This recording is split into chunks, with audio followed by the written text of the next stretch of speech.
neural network. Okay, I see a couple of hands there. 1, 2, 3, 4, 5, 6. How many of your told us 13 is neural network? One example of neural network. Two called as orange, wherein I'm doing image recommendation, sorry, image classification. Then I plan to do recommendation engine. And if type permits a small case study of basic impression. So this is what I have. About neural network, what is your understanding of neural networks? So it's a connection of neuron. She says, okay. Anything else? It's a connection of neurons. Replica for human brain. Sorry? Brain. Okay. Any other answers? Any other important features about neuron? Processing information. Processing? Information. It processes information, she says, okay. Sharing information. Sharing information, okay. Any other answers? So depth in the information. Depth in the information, okay. So I heard something different, I don't know. Yes, When I used the ARIMA model of forecasting, I was suggested that neural network related methods are more advanced methods now.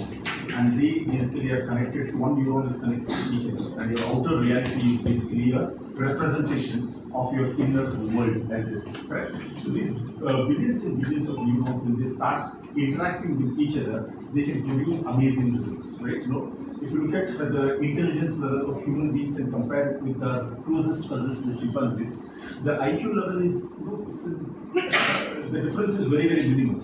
But you know, you can the studies of our brain in terms of composition of music, driving, that is something which is not possible for our closest cousins.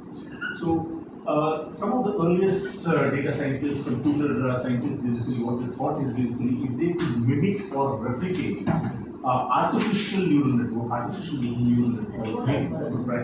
with a double quotes. On similar lines, similar lines based on our own intelligence, basically, we can solve very, very intelligent problems. So a typical neural network, if you see here, how does it work, right? What happens in a typical neural network is you have the input variable, right? You have the input variable. Let's say these are the three variables. You can have any number of variables, but I will just give you one small example. X1, X2, X3, I'm pushing you to the system. Now, internally, you as a user, I as a user do not have much control over it. I have the liberty to just push the variables. Now, the algorithm basically does a very, very interesting thing, which is it starts assigning weights to it. It assigns the weight W1 to X1. Then basically it assigns the weight W2 to X2. And it assigns the weight W3 to X3. Are you able to understand? It is able to assign it. And then it does a very interesting thing, which is to take the aggregate of all of these things. Right? It just takes the aggregate of all of these things, which I'm going to write as summation of Wx, I running from 1 to n. Right? You can correct. And then we pass it to a function, correct, which is typically called as a transfer function or activation function, and you take the results out. And take the results out. This is how a typical neural network works. Now, I got introduced to neural network way back in 2008 when I was working for IBM spaces. And in their 16th version, they introduced two algorithms of neural network.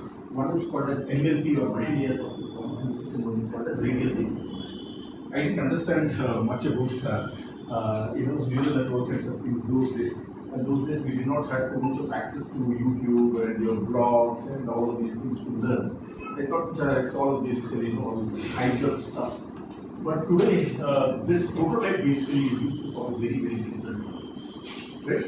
Neural network is widely regarded as a gold standard while modeling non-linear data. If you have your linear data and systems, your typical linear regression systems are very, very adept at handling it. On the other hand, when you have non-linear data, noisy data, very, very intricate, complex data, basically, you can't use your traditional methods, and therefore you fall back on neural networks. How is computing the weights? How are the weights decided basically? Is there any science related to these weight computations? What are these weights? I have spoken about this summation, net, and system. What are all of these things? I have just basically tried to give you 10,000 feet per meters. right? So from a 10,000 feet perspective, I'm just trying to get down to a 10 feet perspective, a closer perspective. What are these weights? Where are these weights coming from? And why should we worry about these weights? Any answers? It's what decides the output. Sorry? That weights is the something which decides the output. Weights is something which decides the outputs. Is this okay? Weights are some features.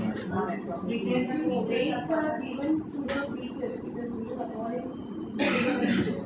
Weights are assigned to the features, okay? Frequency. Frequencies, okay. Importance of the feature, okay?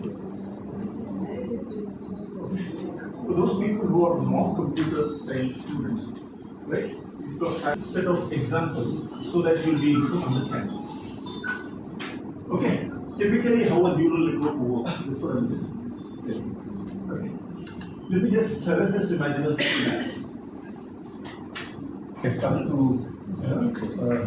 make diagrams and such things. So you have a girl, and let's say you have her.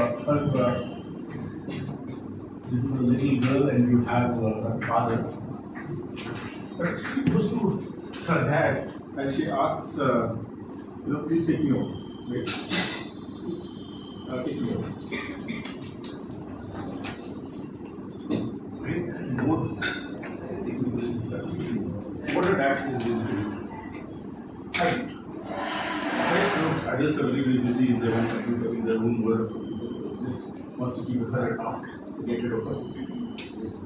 I'll give you a task. If you succeed, basically, at the end of the day, does it work? If not, basically, forget your, trip or theater, movie, or whatever. So, what is the task? The task is basically, it begins by giving her 3 buckets of tea. Correct? He gives her 3 buckets, and he fills the first bucket with paint. There's a red color paint. He puts green color paint. Red, blue, and green. You will understand. He gives this pockets of paint to his dog. And then he gives another 3 buckets, which are completely empty. Right? The kid is very, very, very excited. Paint and color, kids love to play. Right? He says, I've given you these things. So it's up to you. Right? You can play, you can do what you want. But eventually, the challenge before you, or the task before you, is that you give me a black color paint, starting with this red, blue, green, ingredients. Are you able to understand the challenge? So this is the task. Right? What you want to do, it's up to you. Right? You have an entire day, but before the end of the day, basically, you have to use a black color. Right? Now, what the child does is, right? It's very excited, so it just takes, let's say, 30% of red. It just takes 30% of this red color paint, puts it in the first empty. Right? Then if these things are anyway taken 30, it will take 40% of the next one. Mixes, starts stirring. Right? Then the balance 30% again, she puts it. 30, 40, 30, she puts it, she stirs it. Correct. Now you have a combination of it, she is not able to understand which color is it, right? Because it has all the things. She thinks, okay, fine, I've taken 30 here. Now, correct? And 20. So this two gets through.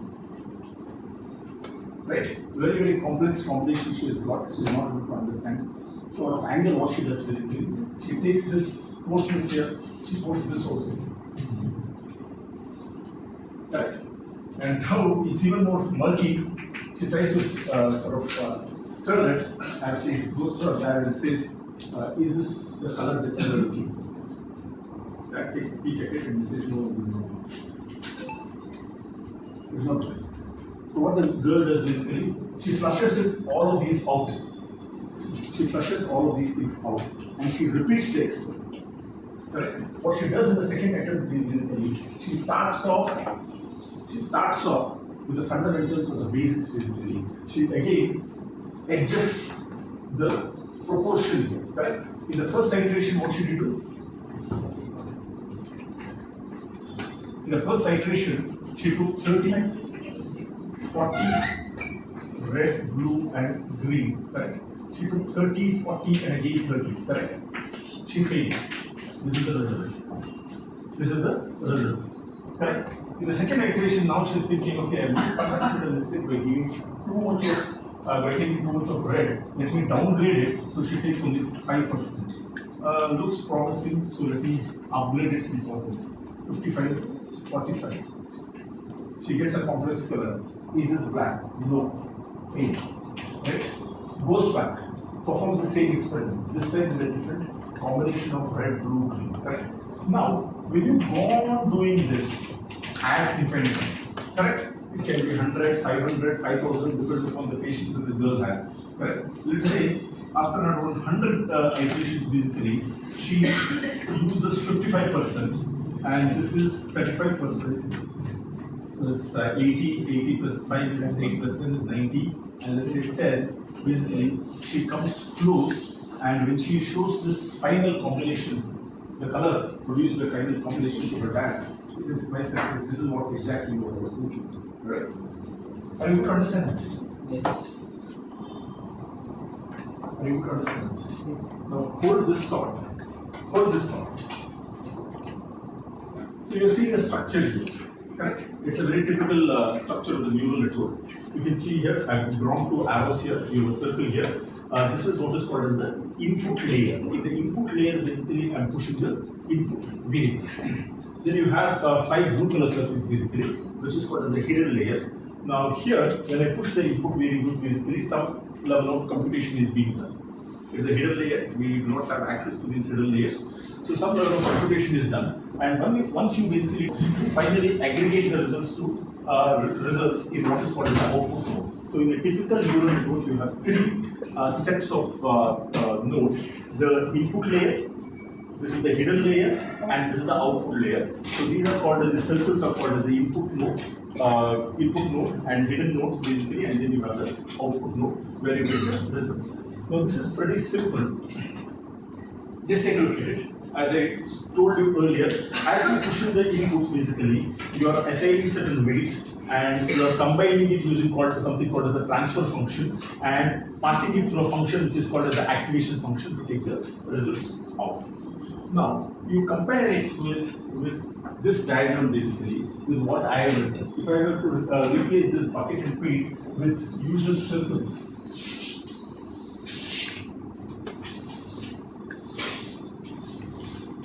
what is this? Input. It has a pure. Correct. You can compare this girl to the neural network algorithm, and you can compare that to the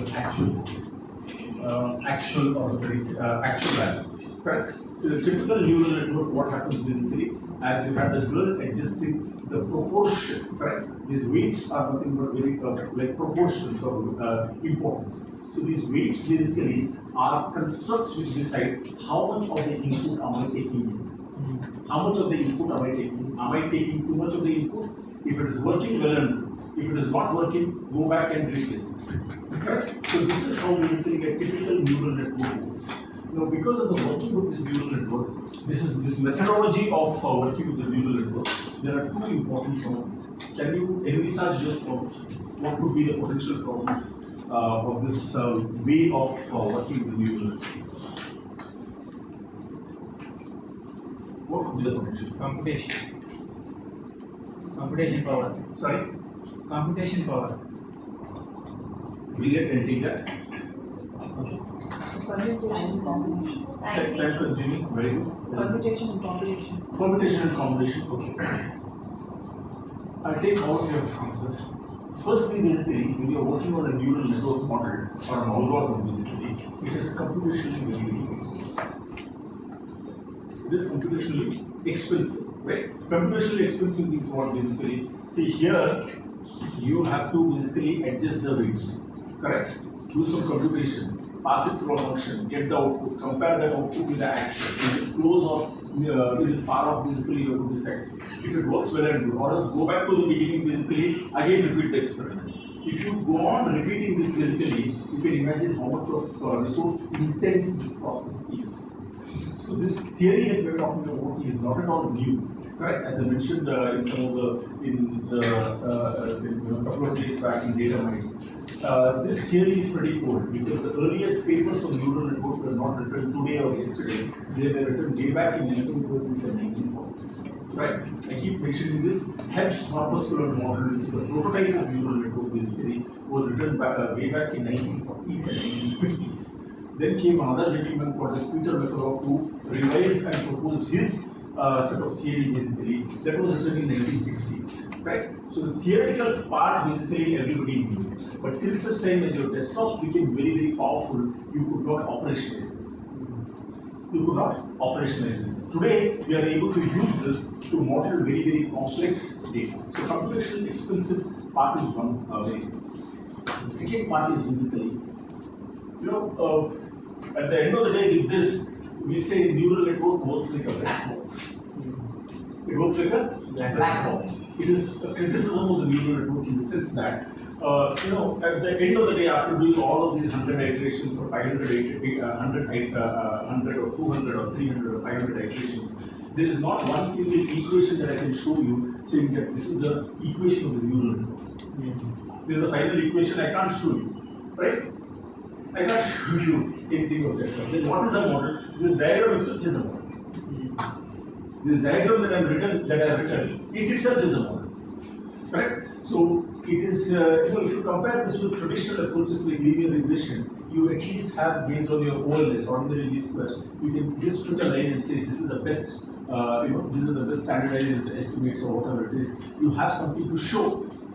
Correct? So traditional statisticians basically are very, very skeptical about this. Traditional mathematicians are very, very skeptical about this because after doing all of this jugaad, right? It's just hack or jugaad that I'm doing basically, changing the weights, this is, right? You can't show anything. Are you able to understand this? You want your predictions, you'll get predictions successfully. Don't ask what has happened inside because it's all something that black box kind of imagination. It's a black box. Are you able to understand this? One more thing which I wanted to say is basically, see, you have to decide the weights.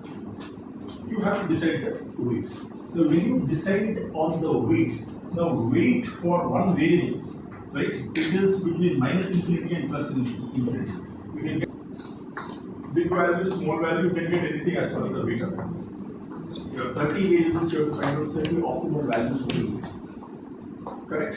Now, just imagine you have three variables. Let's say, I'm just giving a very simple example. Let's say you're talking about crop output, yield per hectare. Correct?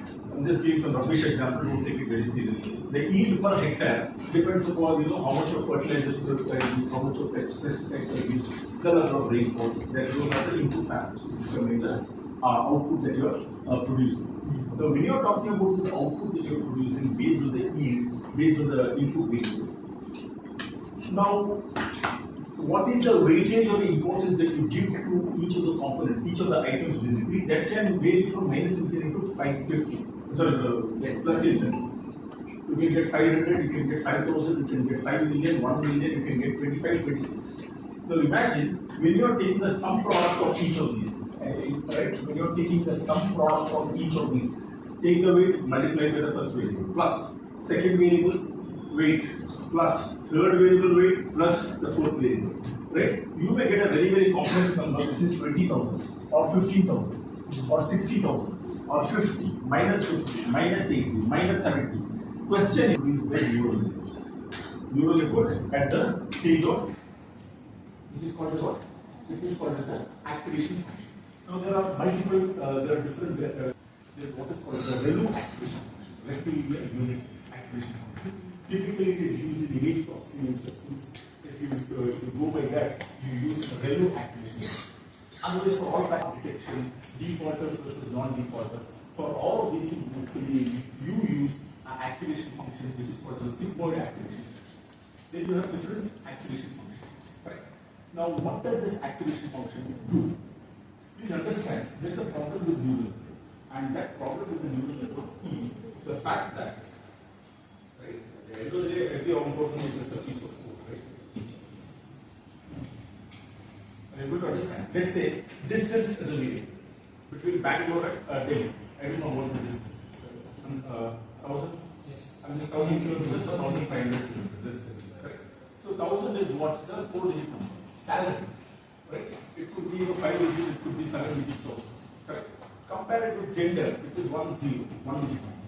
So what happens at the end of the algorithm is that because some of these variables are inherently big or large, higher weightage will be accepted. Its importance is not high, but any computation that the algorithm does will automatically result in higher weightage in these cases. And lower weightage to what? Gender. Gender may actually be a more important variable, but because 1010 single digit numbers, therefore we pass it to an activation function. But if you ask me, that is not the correct way to do it.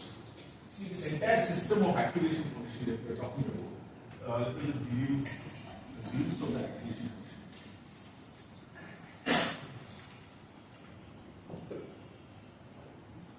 Okay, can you see this?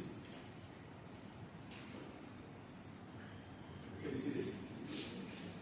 This is one such activation function which is called as a sigmoid activation function. Correct? You take the sum product of the weights multiplied by the variables and you pass it through this function. Correct? Now, do you notice anything interesting about this? Do you notice anything at all which is interesting about this? Sorry?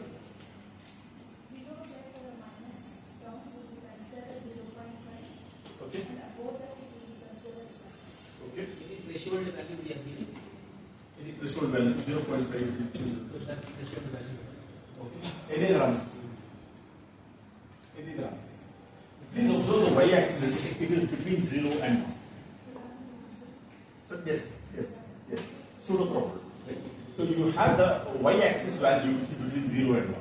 So I pose the question basically: if you get 20,000, 2 lakhs, 3 lakhs, how do you make sense of this? You may be doing a classification problem. You want to predict whether the image is of that of a cat or a dog, or whether a person, whether the image basically indicates a benign tumor or malignant tumor. Correct? What do they do with 20,000? So that value of 20,000, if you pass it to an activation function, this function ensures that the output is between 0 and 1. No matter what you pass into it, you will always get the output between 0 and 1. So above 0.5, I will assign it to the class 1. Below 0.5, I will assign it to the class 0. 1 could be your benign, malignant tumor, 0 could be your benign tumor. Are you able to understand this?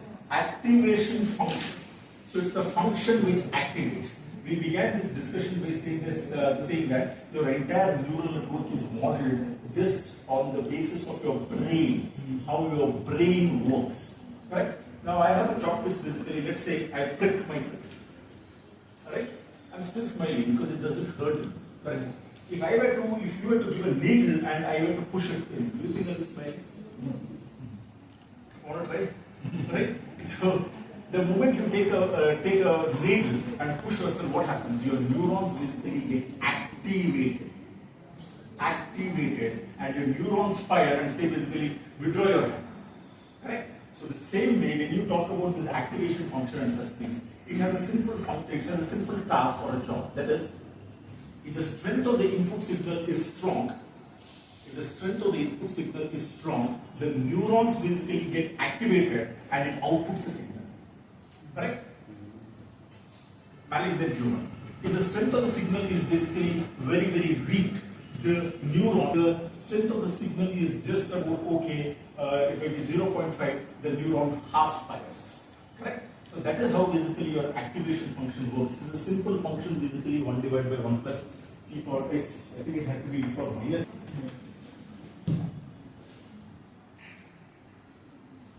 So far here, did you understand, right?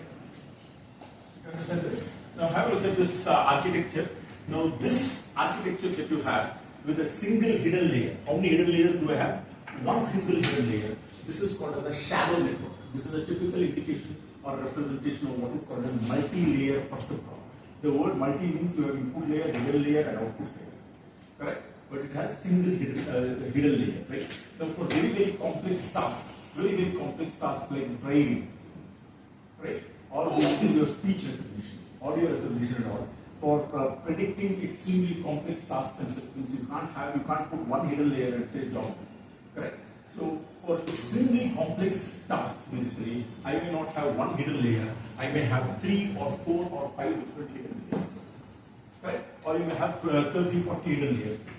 So the moment you increase the number of hidden layers, it is what is called as deep neural network. Opposite of shallow is deep. So it is called as deep learning. Then we are getting into another area which is called as deep learning, and deep learning is the backbone of your artificial intelligence. Are you able to understand? So when you talk about chatbot and all of these things, virtual assistant, so on and so forth, by and large, what is happening basically, you have multiple hidden layers. Are you clear? This topic actually. This is just understanding about. Correct. This is a neural network understanding. Within neural network broadly, there are two different types of neural network. Correct. One is what is called as a recurrent neural network, which is called as RNN, and the second type of neural network is what is called as CNN, or convolutional neural network. Recurrent neural network and convolutional neural network. Now, what is RNN? What is recurring here? Any idea? Weights are recurring, she said. What is recurring? Inputs are recurring, she said. Okay. See, when we speak about your recurrent neural network or RNN, if you want a very textbook-like definition, there is a book written by Goodfellow. He is considered as the pioneer of the absolute master in this field. Goodfellow is written, Goodfellow and Ian, they have written a book called as Deep Learning. They have defined recurrent neural network as a family of neural networks for processing sequential data. Sequential. Now, what is an example of sequential data? What do we mean? What do you understand when I say sequential data? Continuous data. Continuous data. Any examples? Age. Age. Okay. What depends? Depending on the previous output. Okay, I'll take that. I understood what you're getting at. Okay. Still, I'm looking for three good examples, solid examples. Example. Where is this? Okay. Just take that example in data. First time she come to a conclusion that this 30%, 40% is not working. So she will take that as an input and she update. Okay. That is depending on the use. Okay. Okay. Anything else? Stock data. Very good. Time series data is a classic example of sequential data.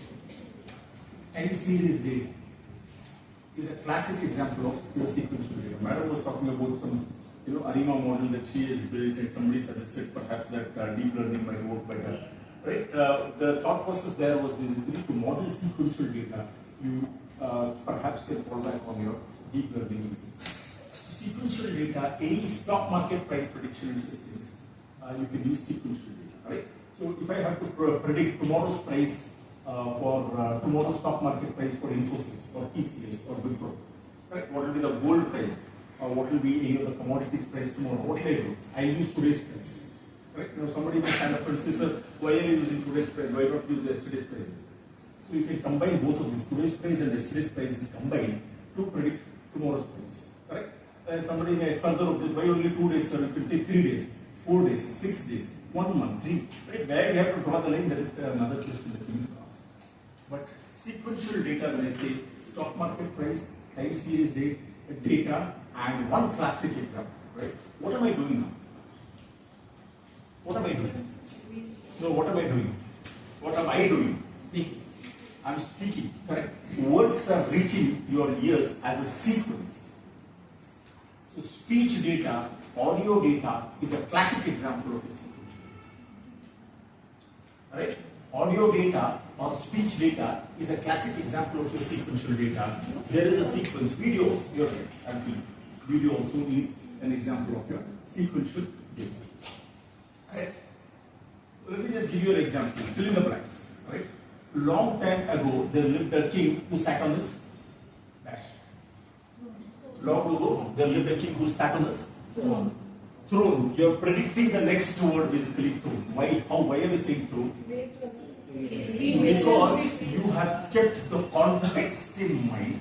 That is, you know that we are talking about a king, and therefore you are able to predict that he is sitting on a throne. Right? If I say basically there was a cobbler who sat on this, you do not know. Right?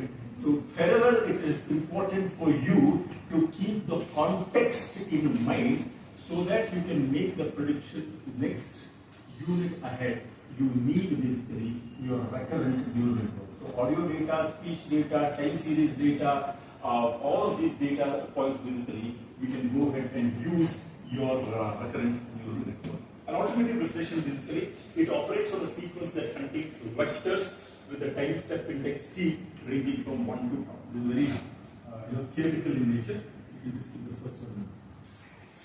Okay. So just take a look at this. This is the architecture of typical recurrent neural network. Right? What happens at xt is basically, I am taking this input variable and pushing it in. I am taking this variable and I am passing this in. So you are doing some computation basically, and a typical neural network, what happens is that we take the results. This is what we have discussed, correct? Input, pass, some processing, data processing, and we take the results. Now, with the recurrent neural network, this philosophy changes. This philosophy changes for a variety of reasons. One big reason as to why it changes is because you are inside. And instead of taking the results out, you are looping it back to inside. Are you able to understand this blue line? Are you able to see this blue line? So instead of taking the results out, you are looping it back to itself so that you can remember the past. Unless you remember the past, you cannot predict the future. There's a saying in English: those who do not, learn from their history will be condemned or doomed to repeat. Why history? Why history? Why history? If you do not learn from your history, your past mistakes and such things, you are bound to make the same mistakes again and again and again. Correct? So we are looping it back to itself. Correct? The next. So this is just basically again a high level perspective. If I were to, this is called as unfolding. If you actually look at the architecture of a recurrent neural network, this is what, to the left side, what I was seeing is the earlier slide that I was showing. If you break this down, look at this. X0 is basically at 10 o'clock, let's say, I am passing the input. Correct? Do some processing, get the result as H0. Then at 10:15, I get a new input. Correct? You take this in, but you combine the previous output. Combine the previous output, combine it with the input, do some calculation, take the result out, get it as H1. Now, at 10:30, basically, you are getting one new value of the stock market price, basically. Let's say you are talking about intraday trading. You are basically taking H1, combining the earlier output along with this input, taking the result out. If you keep on doing this basically for 10, 15 or 20, 25 data points, you have built a very, very powerful system which is able to predict, keeping in mind the past sequence. Keeping in mind the past sequence. The same concept can be used if you are avid shopper, if you are a shopaholic, right? If you go to your Amazon and such things basically and you keep shopping, right? It could be any of these things. Right? Let's say I'm just giving you an example. But let's say I am a sports buff. I keep one day I wear a shirt, next day I wear a cricket bat, next day a ball, next day a racket.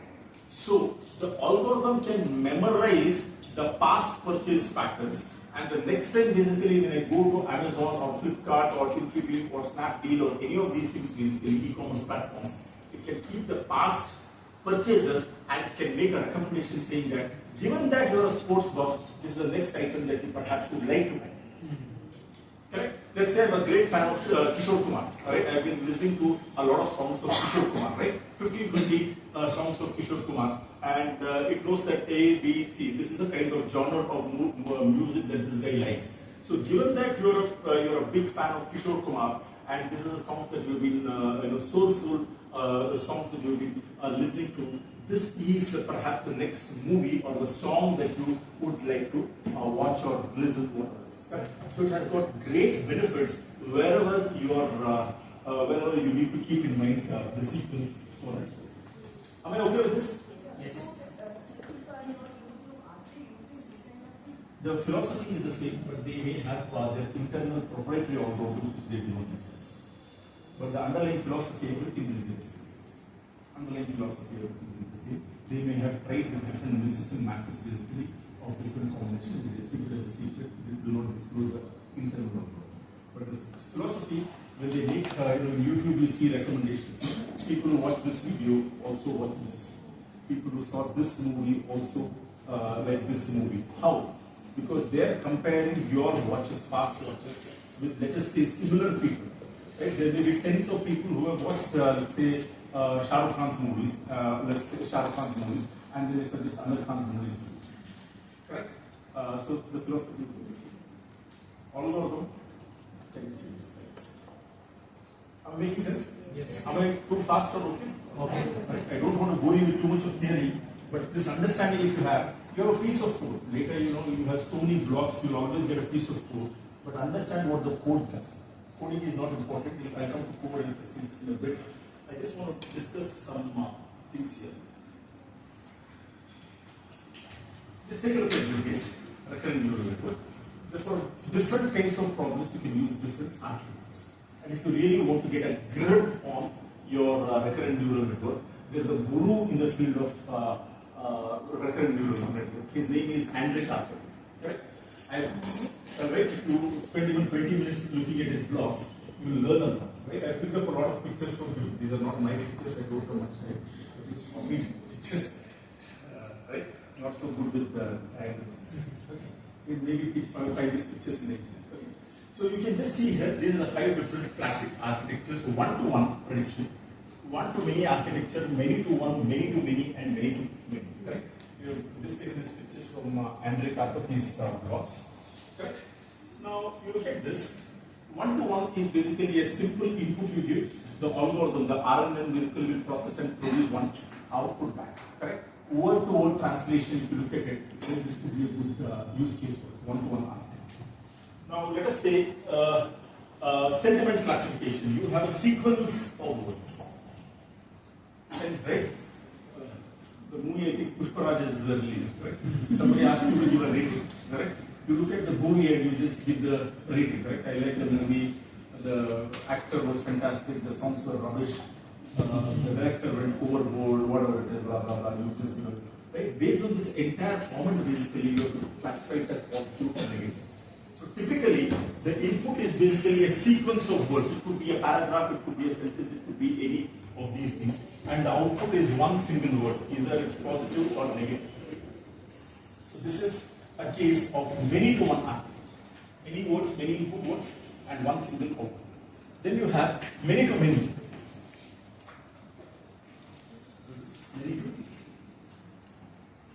Many-to-many. Machine translation, right? Sequence of words, you pass this as the input basically, process it, and get the output basically as a sequence of words. This input is sequence of words, the output is also a sequence of words. What about many-to-many?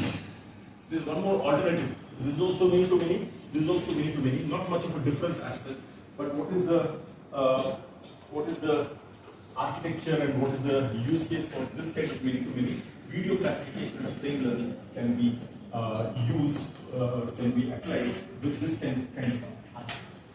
These are the different architectures that are present with RNN or recurrent neural network. So you see this picture, the mathematical formulation of this particular algorithm will look something like this. It's a function of the past, ht minus 1 means past, combined with the present input, pass it to the activation function with some weight, you will get ht, which is the current prediction. This is the mathematical formulation behind this.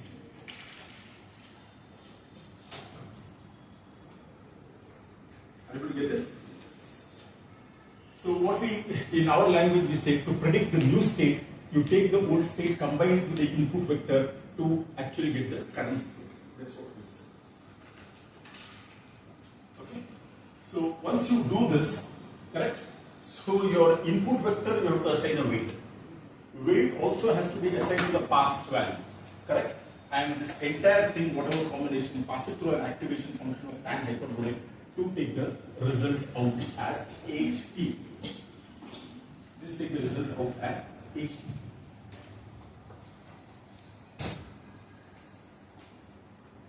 Correct.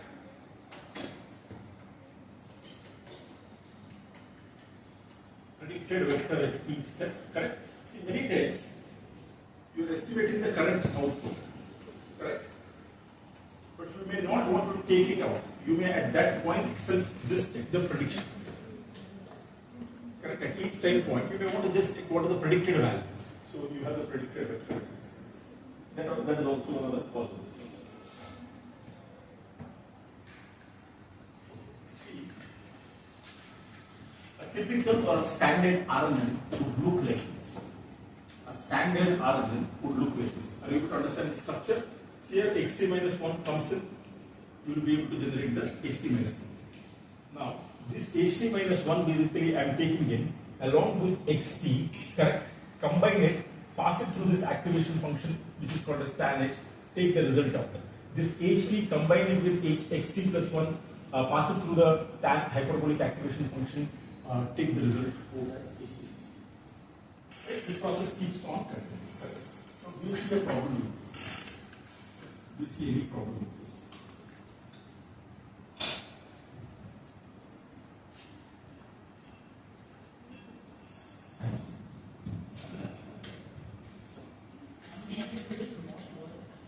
Sorry. Just up there. Just up there. Okay. She says if the previous model does not work, just up there. So typically for RNN we use tan hyperbolic activation function. Correct? Here the output is between -1 and +1. I'll just tell you what are some of the challenges or problems with RNN. Correct? What are some of the challenges or problems with RNN? Correct? It has to remember all the states and what has happened previous 20 years back also I have to remember. Otherwise basically we just not able to predict the next. All the states. Because if I can't remember that has a dependency in the future, that has a dependency, it is like, a cascading impact. You might have played this game, correct? I whisper something in her ears, she whispers something in her ears, she whispers. Correct? I may have said villain, by the time it comes there, it will be something else. Are you able to understand? Right? What is that? Whispering, Chinese whispers. Chinese whispers, correct? So, you have to remember each and everything that the earlier states have basically are there, information in the earlier state, otherwise you will not be doing a good job of prediction. So computationally tremendously expensive. Tremendously expensive. It is sensitive to change in parameters. If you change the parameters slightly, the results will be varying drastically. Correct? Now here, we are talking about what is called as gradient descent. Any idea what is this gradient descent? Optimizer. Optimizer of it. So just go back to the bucket of paint example. Many of you may have done your PCMB, correct? Others may not have. So typically, what happens? You have your Y. Let's say Prince is here, right? I am predicting your height to be around 5'7", right? Based on what I just see you predict. What's your actual height? 6.3. 6.3. So I made an error here, correct? So this is actual minus actual height is 6.3. My prediction, which has come from the neural network or whatever it is basically 5'7", 5'8", whatever it is. That gap of 6 inches basically is the error. Are you able to understand? This is for one person. If I have to guess everybody's height here, I will have around 60 participants. So 60 different varying values of height, which can be usually grown. Are you able to understand? So error basically what we do? We take the total error. I'm saying that basically a typical neural network, we don't have the girl who's existing there. How does the algorithm work and compute the weights internally? That's what I'm trying to explain. Right? Now, what is there any measure that you have learned which can be used to, which can be used as a rate measure, rate of change of one quantity with mean squared error? That would be a model diagnostic. Mean squared error is a good diagnostic. But in general, at any elementary 8th standard, 9th standard level, we have all taught this rate measure. Actual, that is a simple subtraction to produce error. Okay. You learned this differentiation. You all blame the professors. Yes. Chain rule, product rule, division rule, Yeah. UV rule. Right? So I'm going to propose a measure which is called as dy by dx. What is this dy by dx? When you change x, what is the change in y values? Rate measurement. Right? This can be called as differentiation. Can I call this as right? We can call this as a slope. You can call this as a slope. Right? A better word in this context would be a gradient. Please understand, I'm explaining this because this is at the heart of your. This is at the heart of an algorithm which is called as gradient descent, which is one of the fundamental ways in which neural network learns patterns and systems. So we have d by dx. Instead of this, we are going to use d by. I've written d by dx in slightly simple. It's actually dou e by dou w because we are taking a partial differentiation, not the actual derivative. Dou e by dou w means what? See. Think of it. And many times, when you wake up in the morning, especially the evening, right? And you are coming to college or you have to go to your office, right? Let's say you have had a nice holiday for 4 or 5 days, right? And you are part of your pool, and no matter how much you kick, it doesn't start. Right? You're trusting everybody, right? Trusting the whole world, it doesn't start. What do? You push to the mechanic. That mechanic is not very intelligent. Sorry, no offense. Not very intelligent, since he is not very highly qualified, but he has enough common sense. What does he do? He basically just changes the idling and looks at the noise. Right? He feels the noise. If it is very harsh, he tries to adjust the idling. Furthermore, right? This by around 10-15 times if he does it, he just knows basically what is the right spot where he is with the wheel. Right? I am also doing the role of mechanic. Right? I am changing the weights. I am looking at the error that is produced. I am changing the weights. Look at the error that is produced. If the error shoots up, it means that the way you are changing the weights is wrong. We don't want to maximize the error, we want to minimize the error. Same way. I am very quick to basically change the weights the opposite direction. Correct? Again, look at the error. Somewhere basically you will find your sweet spot of the error. So your sweet spot of weight, which will actually minimize the error. So this entire game is about reducing the error sum of squares. Correct? But I see this, right? You have weights here in the x-axis, and let's say you have some kind of a parabolic curve which is y is equal to x square. If you differentiate this, basically you will get a line like this. Y is equal to x, 2x or whatever. Right? If I go in this direction, weights, my error is also increasing. On the other hand, if I go in the opposite direction, my error is falling. So the general thumb rule is basically go in the direction of the falling gradient. My slope should fall. It's a good sign. If the slope is falling, it means that the rate of change of error is decreasing. This is a fantastic sign. Go in the direction of slope. If you go in the direction of the slope, what does it mean? Go in the direction of not the slope, sorry. Go in the direction of the falling slope. So that's what it's called as gradient descent algorithm. Your gradient should descend. It should go down. Your gradient should go down. My slope should fall. Remember this, my slope should fall. Correct? So here, the gradient descent algorithm will train to what? Struggle. This is a beautiful problem. Beautiful problem. Vanishing gradient problem. VD problem. Or vanishing gradient. What is this vanishing gradient? See, I just now mentioned the gradient, dou E by dou W. Correct? See, you have a deep neural network. In the first hidden layer, you are basically finding out the gradient by taking the first derivative. By the time you go to the second hidden layer, you have to take the derivative of the derivative. See, you have x square. Let's say you start with x cube. Let's say, I'm just giving an example. Let's say x cube. You take the first derivative at the first hidden layer. You are getting 3x square. Forget the 3 components. One more derivative. Derivative of x square is 2x. One more derivative. Derivative of 2x is 1. Next derivative, 0. Gradient has vanished.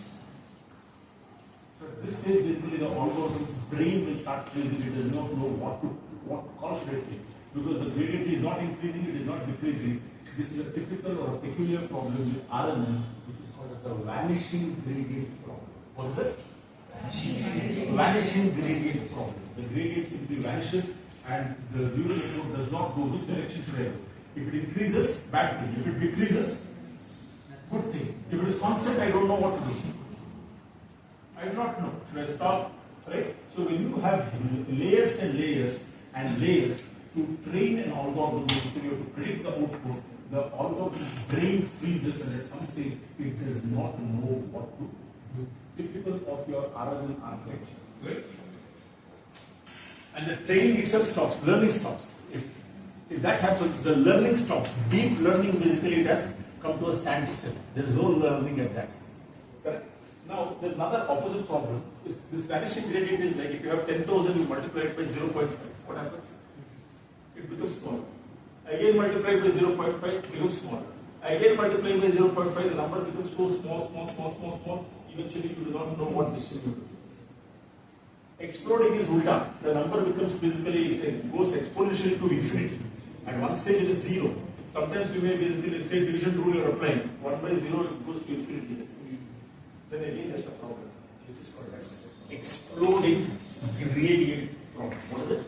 Exploding gradient.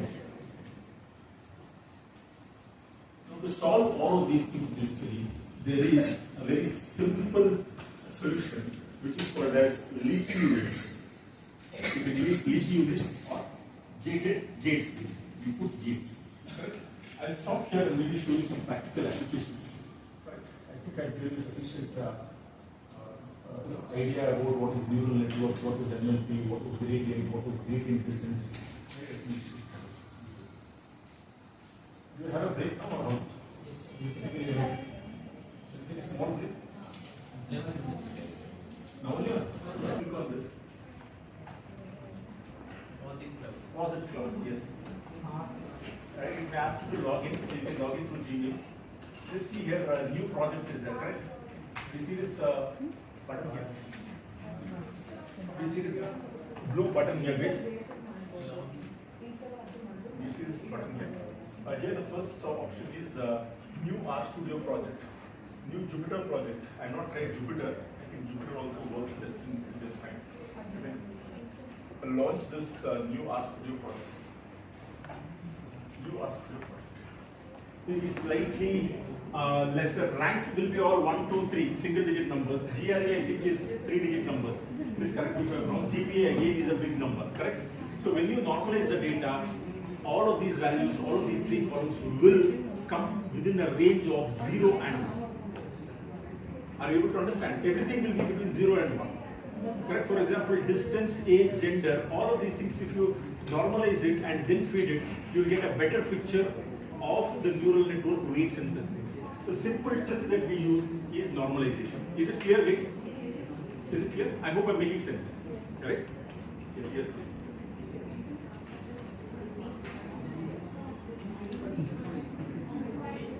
See, this is a different step and this is a different step. I'm talking about this step when I talk about normalization.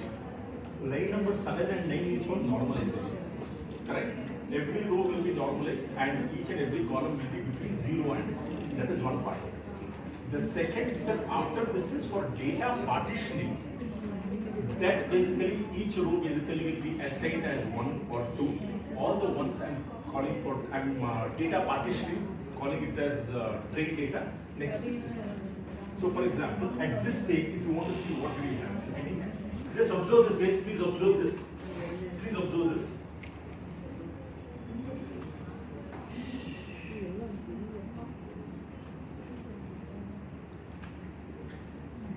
Let's see it. After normalization, do you notice? This is how you will get. Correct? 0, 1, whatever it is. Here GRE is also, everything is in decimals between 0 and 1. GPA is also between 0 and 1.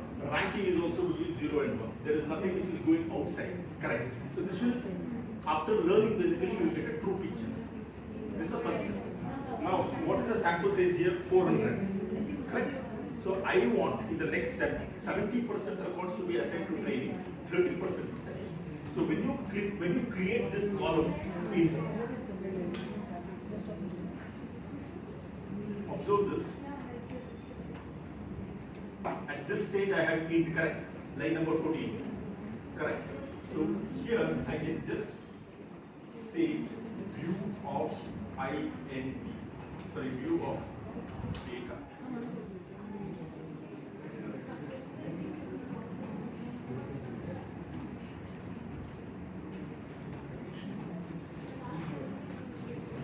Can you see it?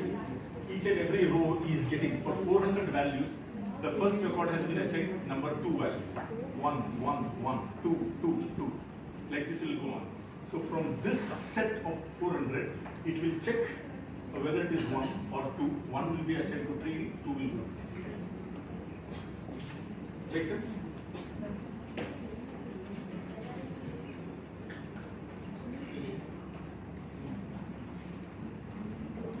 Now we are all set to build a neural network model.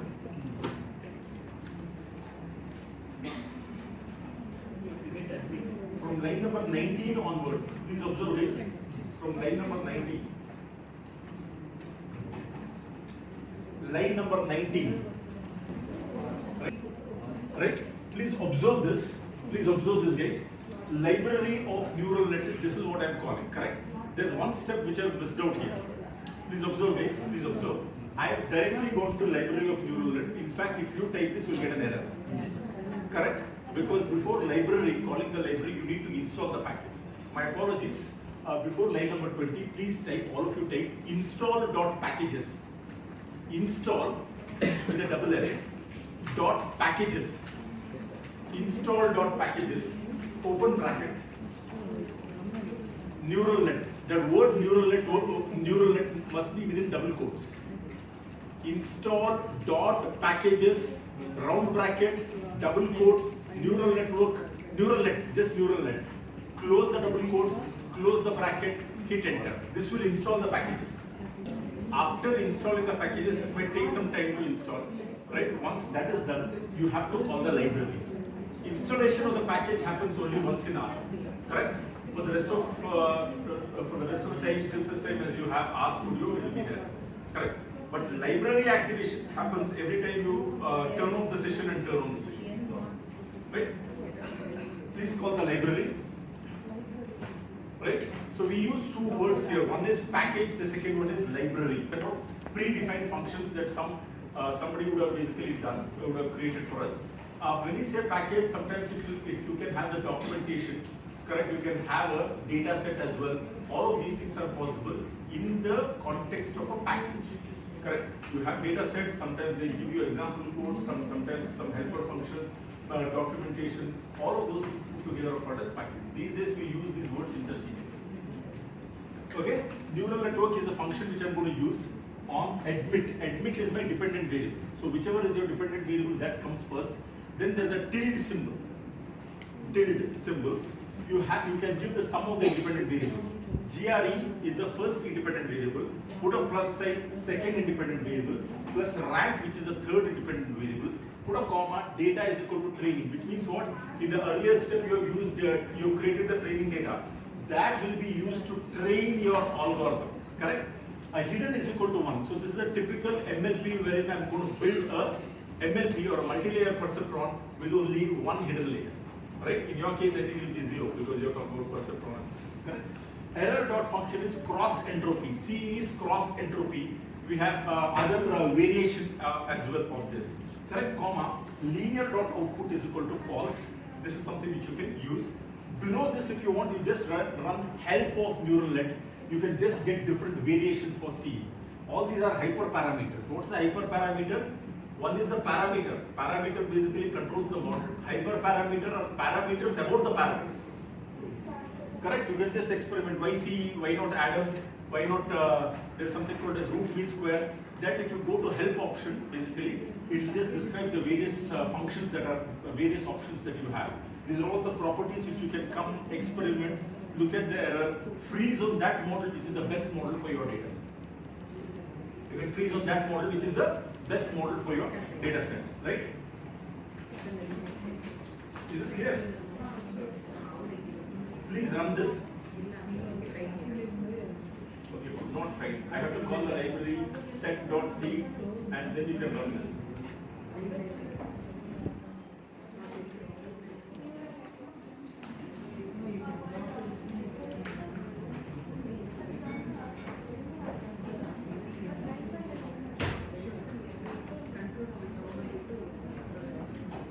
Are you able to see this diagram? When you say plot of a, this is a diagram that is used, that is being used at the back. Please observe GRE, GPA, and rank. These are the three independent variables, and these are the weights that it has computed. These are the weights. Are you able to understand this? 0.82 is the weight that it has assigned to GRE. 1.35 is the weight for GPA, and then basically a negative value for ranking, because in this case, a low ranking is actually good. Rank 1 means is actually done well. Rank high values means what? Bad. It is not in the proper order. That's why it's right. Error function, total C value that we are getting, cross entropy value, after around 11,977 steps. Go back to that girl changing the weights. I said 100. Here basically the algorithm has changed the weights. After 11,977 iterations, it has come to this conclusion that I am not able to reduce the error any further. The final value of error is 161.159. That is the error that it is making in predicting that admit variable. Correct? So this is the architecture, and here you can see it is like the intercept term in linear regression. This is nothing but the intercept term. Are you able to understand this? Correct? This is my hidden layer with one single node. It's a hidden layer with one single node, correct? After doing some product, you are getting 8.57, which again basically you are adding with this bias term or intercept term, called whatever you want, and then you're taking the final predicted value of admit here. Are you able to understand? 3 input layers. Sorry, 1 input, my apologies, I'm not saying it right. 1 input layer with 3 nodes, 1 hidden layer with 1 single node, and 1 output layer with 1 single output node. It's a simple ML. Clear case?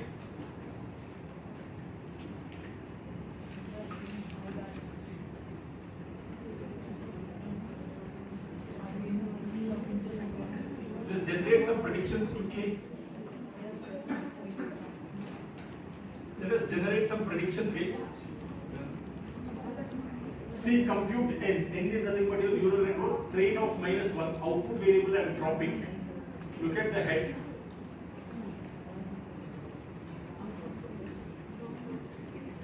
Have a look at this, please. See, for the second person, 37% probability is there that he is going to be admitted. 0.37. Correct? 0.66 above 0.5.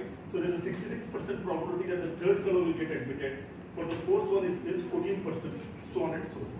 Less than 50% not admitted, above 50% admitted. So by our logic, only the second person should actually get an admission. The rest of the people will not get admitted, right? But if you look at this, when you look at the first person, correct? Can you see here? Person number 2 here. He is the one who is in the training data set. So he is being actually admitted. His actual class is admitted class. Because it is 1. Correct? In the data you have 0 and 1. Original data you have 0 and 1. 1 means what? Admitted. 0 means not admitted. What is this GRE score? You can see here. This is the GRE score after normalization, GPA score and rank.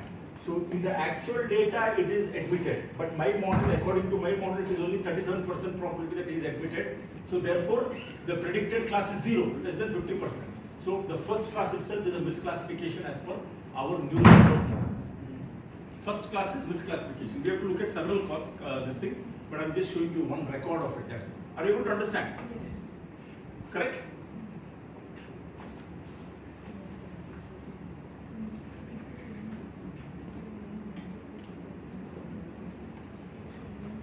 Actually, what is going on with the calculation?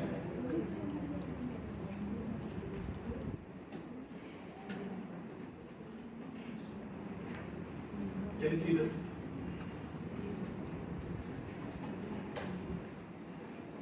Are you able to see this?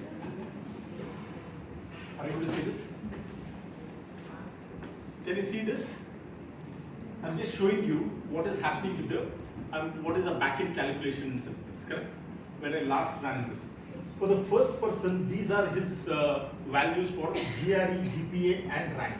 0.75, 0.81, 0.66. Do you agree? Yes. Correct? The same value I'm using 0.75, 0.810 and 0.66. Correct? I'm putting a star mark and I'm just putting these numbers 0.82, 1.35 minus. What are all these things? These are nothing but the weights. Sum product of the weights I'm taking plus in the on top of the blue line that you saw, there was a something like an intercept term 0.04. When you take the sum product and add it to the intercept term, you will get the input. You will get the value of input IN4. Correct? Why am I calling it as IN4? Because the first input layer you have 3 nodes. The hidden layer, the fourth circle, basically I am calling it as IN4. Are you able to understand? I hope you're making sense. Correct? Now do you see this? 1 divided by 1 plus exponential of negative IN4. What is this? 1 plus 1 exponential? Activation function. Sigmoid activation function. What am I passing? This value of IN4 I am passing. What is the value of IN4? Just look at this. IN4, if I am able to select, control enter, I am getting 1.18. That 1.18 is going here. It is going to take, it is going to assign a negative value, exponential 1 plus that, reciprocal of that is saved as output value. Correct? Now, this output value is acting like the input for the next one. Correct? Take a look at this 8.57. Where is that coming from? The second blue line that you saw. Correct? Multiplied by the output value that you are getting here, plus some minus 7 point something, whatever you got, that will be your input value 5. Correct? One more level of activation function to get your output 5. What does output 5 generate? 0.37. Now did you understand how is it computed 0.37? I'm just showing you the backend calculation. Are you able to get this case? Are you able to understand what we are doing? Please observe this case. Basically, we are using the neural network, right? Compute and training -1 means I'm dropping off the dependent variable. It doesn't have much utility. Generate the output. Output basically I'm using to create P1, which is the predicted score. If that P1 is bigger than 0.5, call the person as admitted. Put him as 1. Else 0. This is your pred1.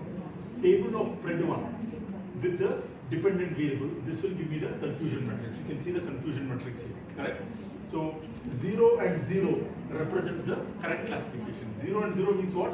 One is that actually the person has not been admitted. My model also has not been. My model also is predicting that the person is not admitted.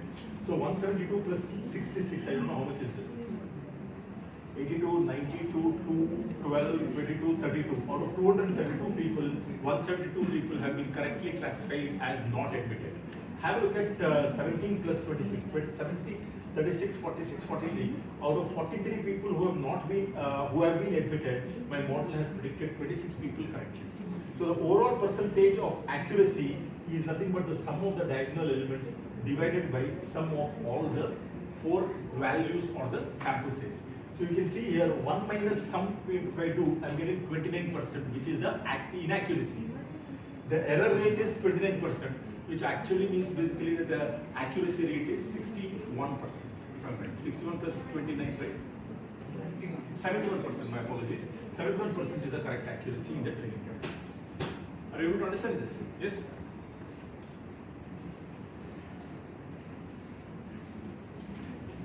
Now, similarly, we can run the confusion matrix for the test data.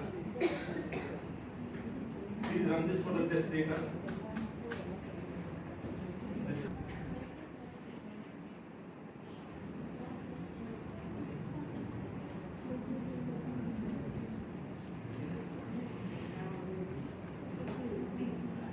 just here, it's almost 29%, correct? In the test data. The test data is 29%. This is the error.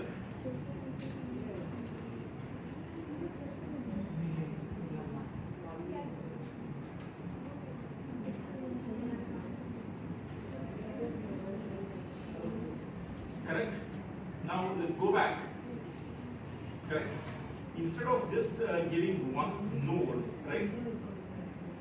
Can you see this? Can you see this? Look at the architecture of the neural network. So instead of giving this as 1, we can just give this as 5. You can just see here, actually the computation time will be slightly more.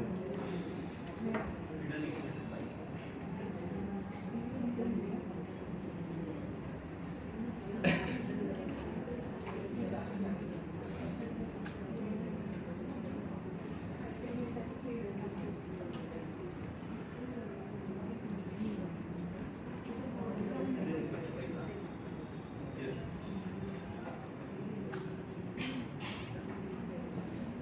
Is it correct? No?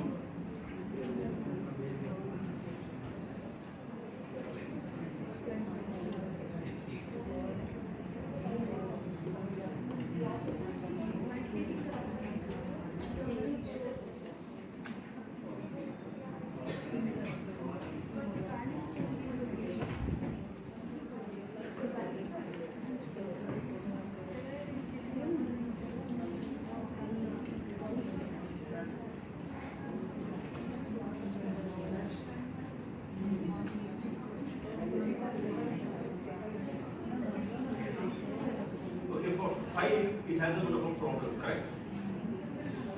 This has, look at this, give this as C of 2, 1 unit. Right?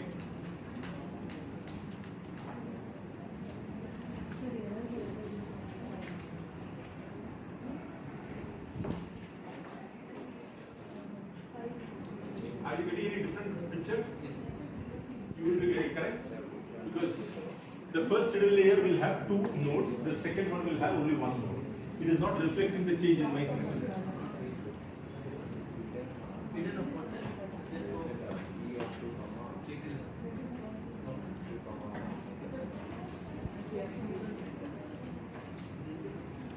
Are you able to understand this case? See, this would be a typical formula for neural net. Please observe this. This is a typical formula for neural net. We have used cross entropy. There are other variations like R prop plus.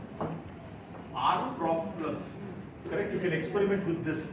Error function is SSE, sum of squared error. Are you able to get this? Activation function is logistic. That's what we have used. The default option basically. You can further change this. Please scroll down.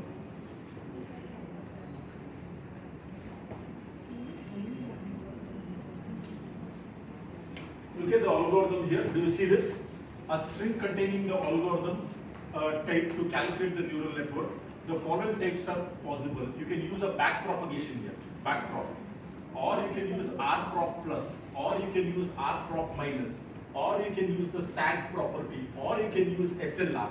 Back prop, he has just given the explanation, so on and so forth. You can use any of these things. Okay? Are you getting this?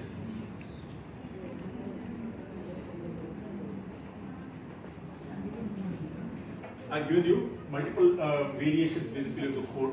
I want to introduce to you another type of algorithm now. Okay? I would like to introduce another type. Right? This is neural network. We have built a model for a binary class prediction. Right? Now, recommendation engine. Correct? I like to introduce a new concept which is called as recommendation engine.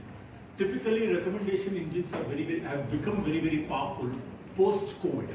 Earlier also you had recommendation engine, but people were more comfortable going to your offline market and getting stuff and such things, correct? But because of COVID, what happened? Everybody started getting scared, people started maintaining distance, mask and such things. Those were the days when everybody used to order online, correct? So it had a multiplier effect. The COVID pandemic had a multiplier effect on the e-commerce business. Now we are living in a world, right, wherein there is what is called as a long tail problem. Typically, e-commerce platforms, they face a problem which is called as a long tail problem. What is this long tail problem? Anybody has heard of it? Nobody? Long tail problem simply means that, see, in a typical brick and mortar world, if you would go to a small kirana shop, you had 15 to 20 items. correct? You would see if there's a person, basically 40, 50-year-old guy with a small kid, you would recommend, okay, fine, give a bat or a ball, correct? If there's a lady, basically recommend or suggest basically bangles to her or whatever it is, correct? That's what you would do. But in today's day or age, if you talk about books, there are millions and millions of books. Millions and millions of books, not one or two. From Russian Revolution to murder mystery novels to technology-related books. What will I recommend? You have just come in a e-commerce platform. I do not know who are you firstly. I do not know what's your age. I can't even make out your gender. Correct? Because people basically are extremely scared to disclose their details and such things in an e-commerce, online platform. Correct? You may have names like #big medallion. Boy, girl, what will I recommend? It should not be that I'm recommending girls' clothes to a boy or vice versa. But e-commerce platforms, they are earning their bread and butter. Their entire business thrives on making a recommendation. If they don't recommend, no business. If they do recommend, maybe something is better than nothing. That's the philosophy that we are working with, correct? So making a recommendation online is very, very difficult because you have very, very poor data. Typical, right?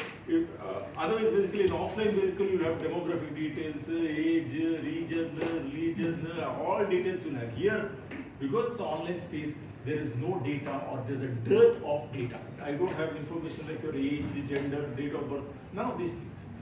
At best, what will I have? For how much duration have you basically been using this, surfing, whatever. Right time of usage, which all sites basically have you visited? That is the limit, that is the past time in my e-commerce platform. What will I recommend? I don't have any past history at all about him or her to make a recommendation. You may be a fitness freak, I may recommend something about gadgets. You may be into gold, silver, basically I am recommending something else. That's a bit of a problem. That is called as cold start. Cold start. So here basically you have three types of cold start problem. Item cold start, system cold start, user cold start. When the user is new, basically it is called as user cold start problem.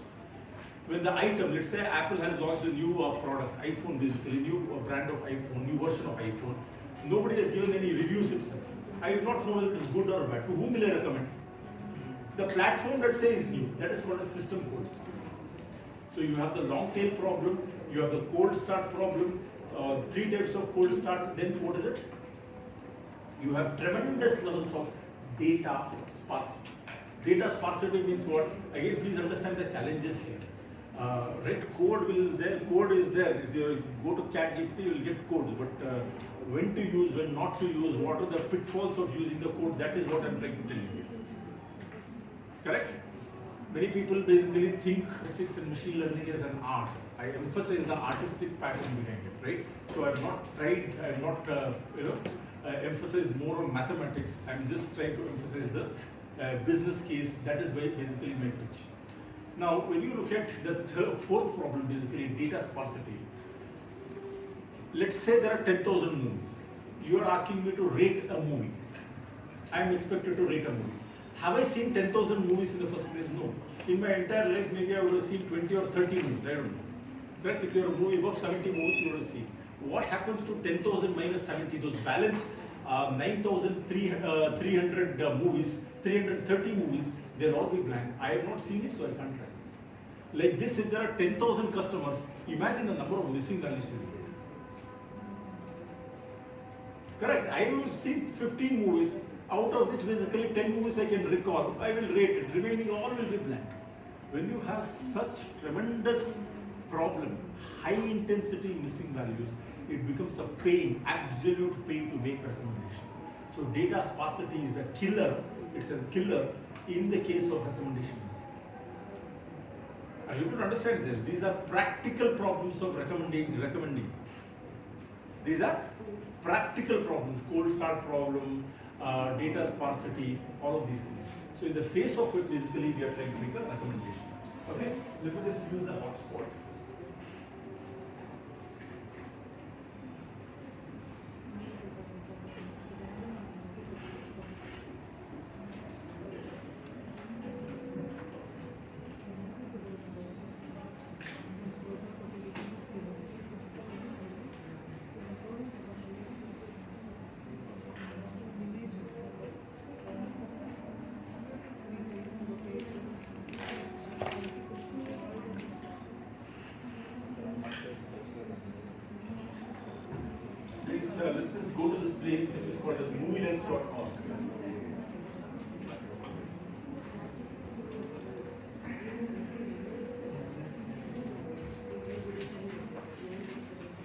Do you see this?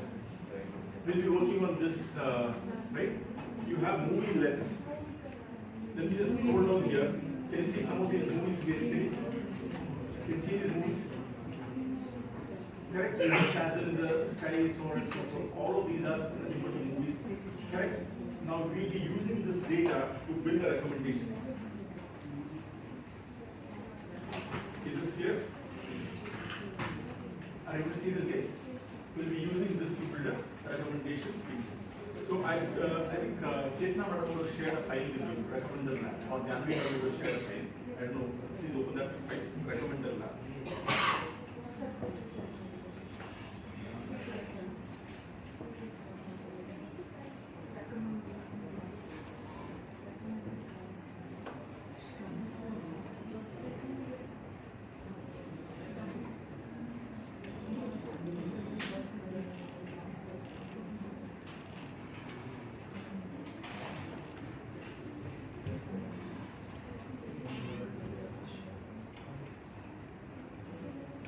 This is also an interface of R.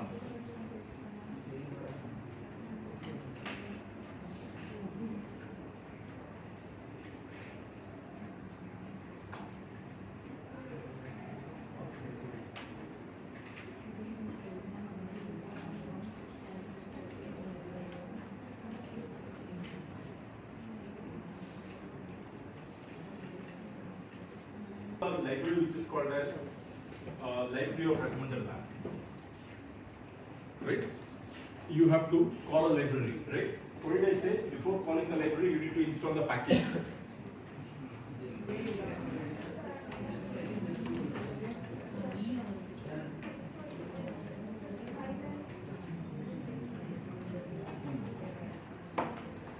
Please call this library called as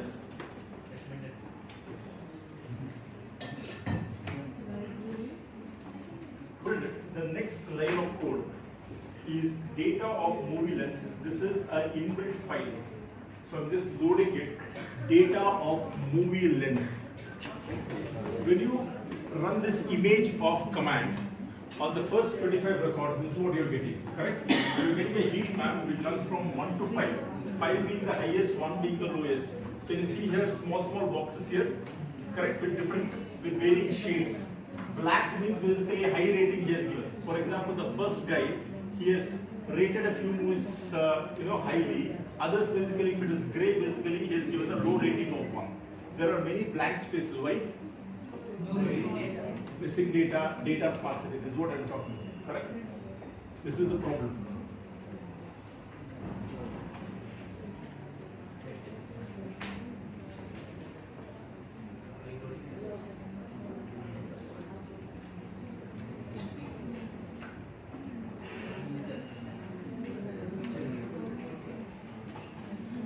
User, the movie, and then basically you have the item rating.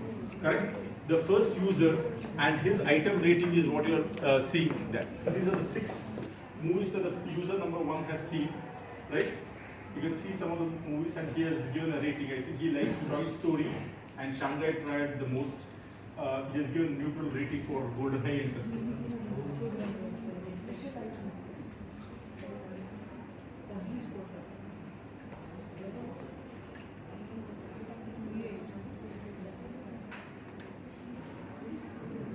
Run this hist command.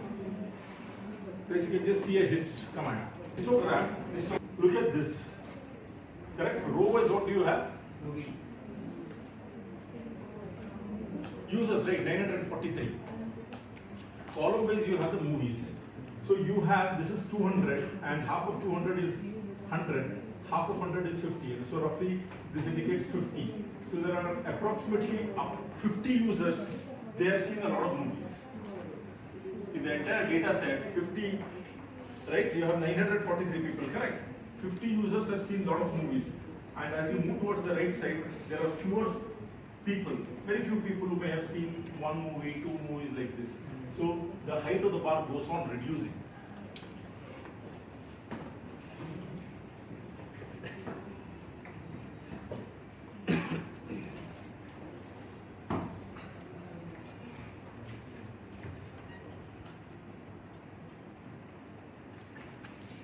look at the column count.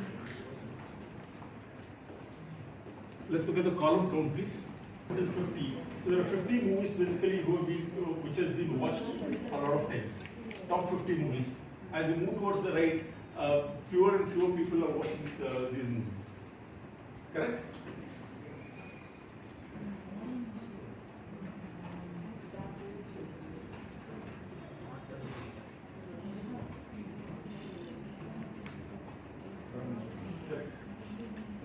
Histogram. Just observe the histogram. Please observe the histogram.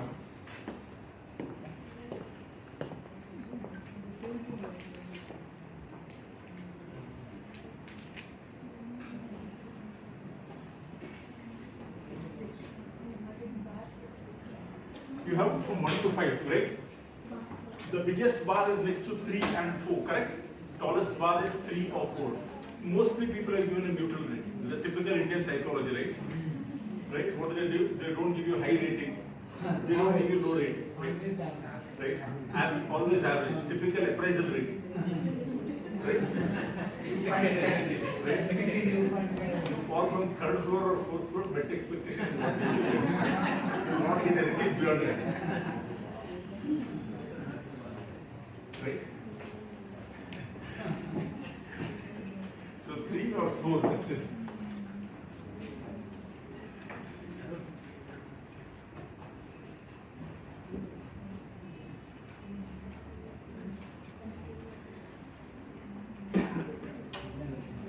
Correct? Number of users you see here, which is 943.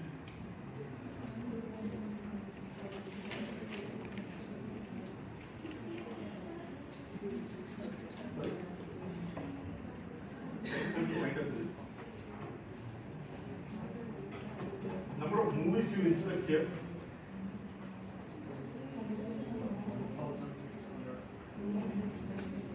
Thousand 664. Right?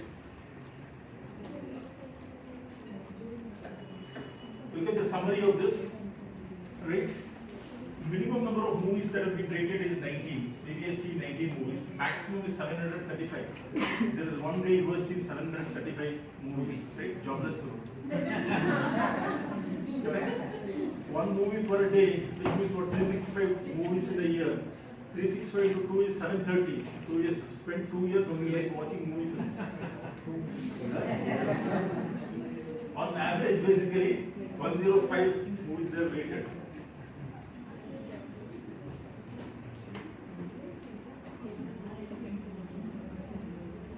Just visualize a part of it is, right? Random visualization when you do, you can just see a so many blanks indicating the sparsity problem. You can see here how sparse the data is, correct?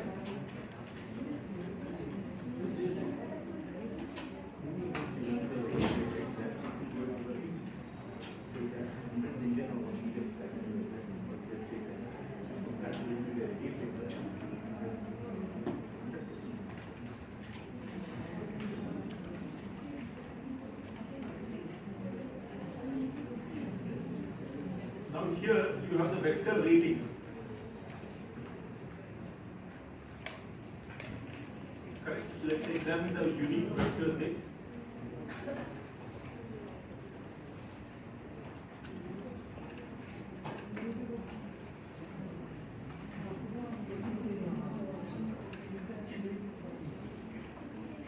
Let's look at the T.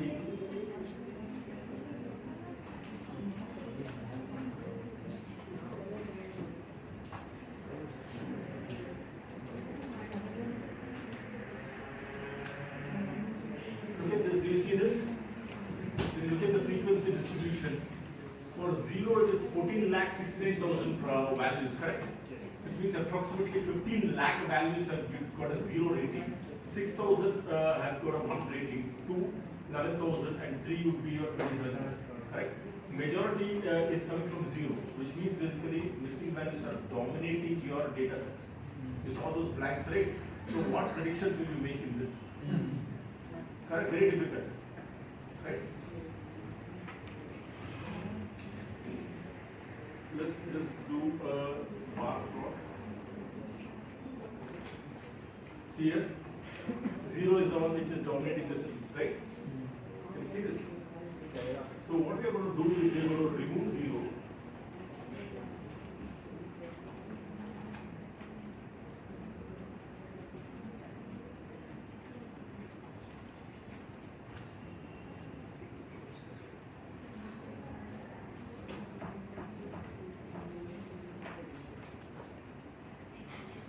One, two, three, four, 5. You can see here after eliminating 0, what am I getting? This is a distribution, correct? It is better compared. It is more of a fair comparison rather than having 0s dominate the scene. By and large, they're all in thousands. Now, if you were to create a bar plot, see this? Correct? Better?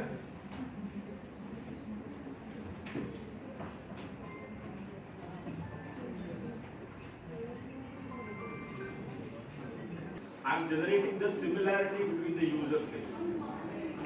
You can have a look at this. I'm generating the similarity between users. Can you see here? There are 4 people. I'm just taking a sample of 4 so that it's very easy for us to understand. Please observe this. 1, 2, 3, 4. The first user, with himself it is NA, correct?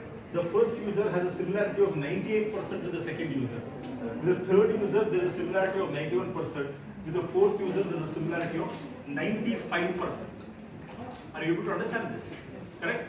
Now there is a simple thumb rule here. When you're building any recommendation engine, you are examining the similarity of one user with the others. Correct? Correct? If I am most similar out of all these people, let us say I am most similar to Prince. We have gone to the same school, same college, basically by and large we have done engineering, whatever it is, and we have passed through. Correct? So what happens is basically, since we are very, very similar to each other, let us say I have purchased 10 items and he has purchased 6 items. Those items which he has purchased, you can cross-recommend those items to me. Those items which I have purchased and he has not purchased, you can cross-recommend that to him because we are very, very similar. So very simple thumb rule is go by. Let's now look at similarity between items.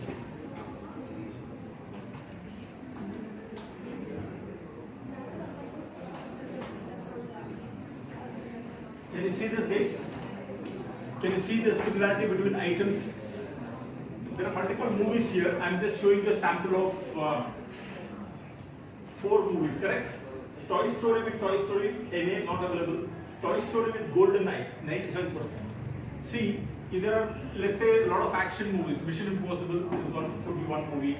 And then you have Sylvester Stallone. You can cross-recommend Arnold's Predator or Terminator because by and large they are the same action movies. Then further you can recommend Bruce Lee's movies, so on and so forth. So those movies which are very, very similar can be bundled together. Correct?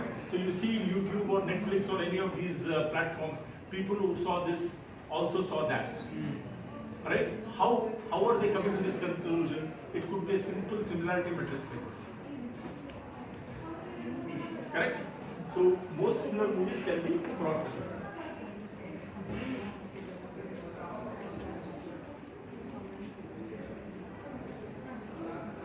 Let's look at the evaluation scheme. Correct? Run the training command. Testing. Test unknown and test known.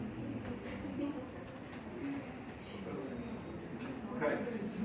Then there is an algorithm based for recommendation which is called as UBCF or user based collaborative filtering. This is an algorithm which is typically used while recommending.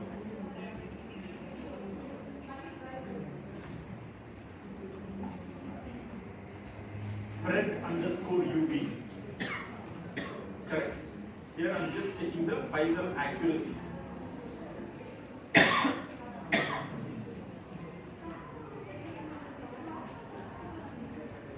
Right, this is the final accuracy. Root mean square error you have, mean square error and mean absolute error. These are the 3 metrics that you have. Lower values of mean square error are always preferable because they indicate better model, highly accurate models. Okay, are you able to get this? Correct. So when you have used the UBCF model, basically this is the accuracy that you are getting.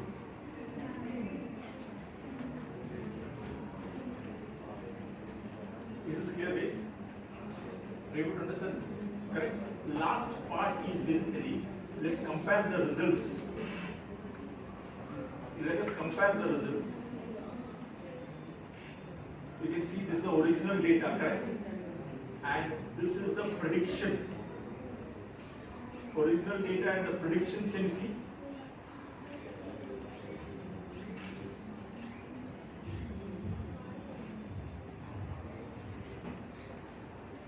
Can you see the original data and the prediction?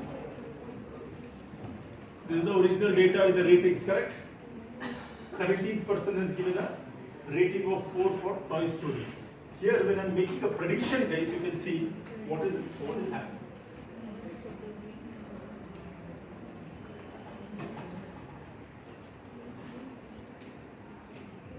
This is the prediction, correct? 1.8, 1.1, 0.96, 1.5.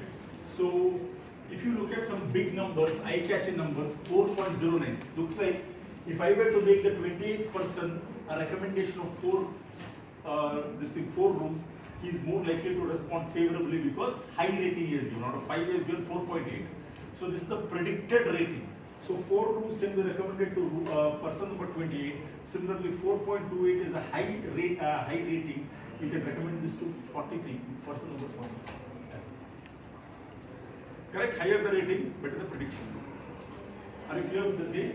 Yes. Right? Now, guys, this once more. Can you see this? You have all the demographic details from column number A to column number H. Column A to column H will be your independent variables. You have got demographic details like age, education level, number of years with the current employer, number of years with the current address, income, debt to income ratio, credit debt, other debt. The dependent variable is default, whether a person has defaulted on the payment of the loan or not. 1 and 0, right? So after lunch, right, you have to work on this, please. Right? Please work on this. Try to build a neural network model. Try to build a neural network model. You've seen how to build a neural network model.